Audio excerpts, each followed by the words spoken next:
The beauty of policy hackathons is you get people who usually don't come together to come together.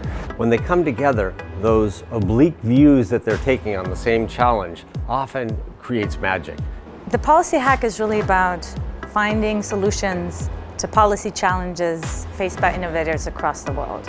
Eventually, you come to something that would never happen in a very measured bureaucratic process.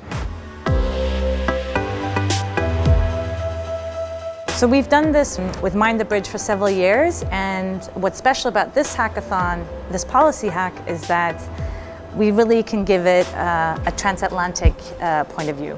So we bring European local governments this year to present the challenges they have with regulatory frameworks and government actions in areas like energy diversification or building corporate innovation hubs in their regions, and hack that challenge to present a solution that they then pitch to a set of judges.